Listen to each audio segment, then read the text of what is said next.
Good enough? Or you want to, No. because you can come over here too. Sure. Maybe over there. Okay. So the plantar fascia. So the plantar fascia goes from here and it goes all the way and extends all the way into the toes. You can also, there's muscles deeper than that too, though, that can also be tight. And so when you're looking at this whole thing, you've got to just evaluate the foot and just see if there's some tension in here. Now when I'm pushing on this isn't bad at all. It's got a little bit right here. You can use your thumb for this, but this is, you don't have plantar fasciitis at all, do you, Mark? No. These bother you at all? Yeah. Not too much. And if you question it, you can always take these toes and extend them a little bit, and you'll feel things will pop out a little bit more at you. He's got a little tension right here, but that's it. Up at the heel, feels fine. Nice and mushy when I push on that. If someone comes in and you have a foot that feels like dry, you don't have to get me. You don't have to worry about getting me. If that just feels like dry, stiff leather, you're going to have a heck of a time with this thing. Now the lasers will eventually work, but you have to make sure that the person knows that it's going to take a long time and they're not going to get instantaneous results usually. A lot of people, if they just have some tension in here and they just have a little bit of pain here, like when they wake up in the morning or something, 1 or 2 laser treatments might be all they need.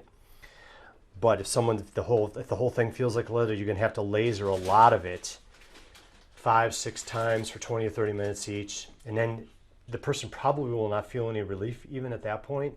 You let them go. You let them go, their body will start regrowing blood vessels in here, and that's what you need to get this to soften up. Then you have them come back in a month and a half, 2 months later. This is just what I found. And then you laser them again, and now they have a bigger impact. And you might have to do that again, 4 or 5 laser treatments. And then boom, you can let them go again. For a little bit of time, give their body some time to make blood vessels, because the lasers don't grow blood vessels. The body grows the blood vessels. But you have to have the energy, the cells have to be able to make energy from glucose and oxygen in order to rebuild tissue, to make the next generation of cells even better, and to grow new blood vessels, and to make the skin healthier, and to make everything healthier. It's all about energy production. And so that's what you're going to find. So when you're setting somebody up for these, you're gonna focus sometimes, obviously, where they hurt, but if the whole thing is leather-like, you're gonna want to kind of do the whole thing. So here's one way you could just get the heel. So if they were having pain down here, or on the outside ankle, this is a way to get it. You could obviously move it up to the ankle as well. This also works for the Achilles tendonitis issues. And then if it's more the plantar fascia stuff, you can get it down like this. And you can move these things in different positions to get them like that. And if one area is super hard, obviously get a laser on that as the best you can, and manipulate these heads the best you can to get it to cover the area. It's just going to take a lot of exposure and understanding on the patient's part, because everyone's going to come in expecting a change the first visit. It's just human nature. It's the way we work.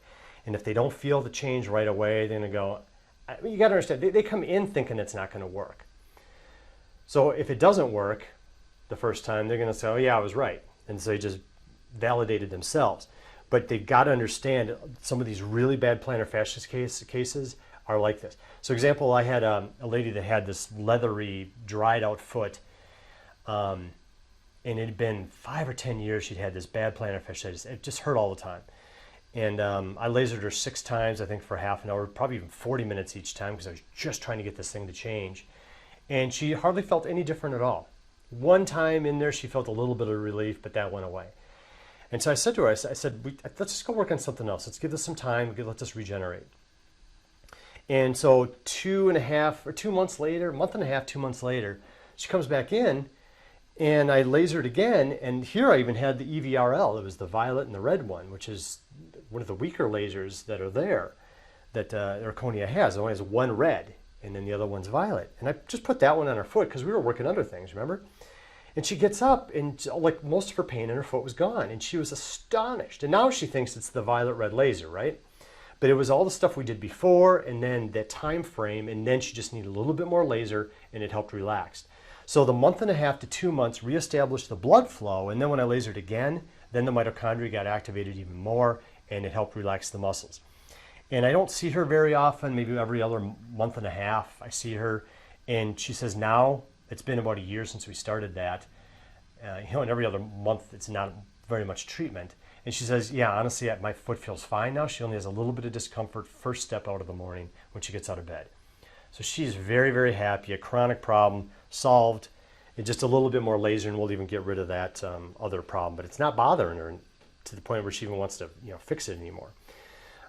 So that's how you do these. There's also the concept, and why don't you flip over on your back, Mark? You're okay. Okay, so there's also the belief too that the dorsal pedis artery, I believe, that comes down here and goes down through, also feeds these tissues. So some doctors are doing a laser right on the top and then the other two from the sides. And so this might be awesome. I don't treat a ton of plantar fasciitis, so with these really chronic cases, oh sorry Mark, just trying to get this thing down there. So here's how you'd go about doing that. So you put that middle laser there, and you can get these along the edges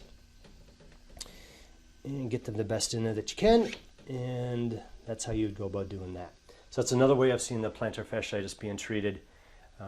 Again, it's trying to reestablish blood flow to the area. It's a lot about blood flow.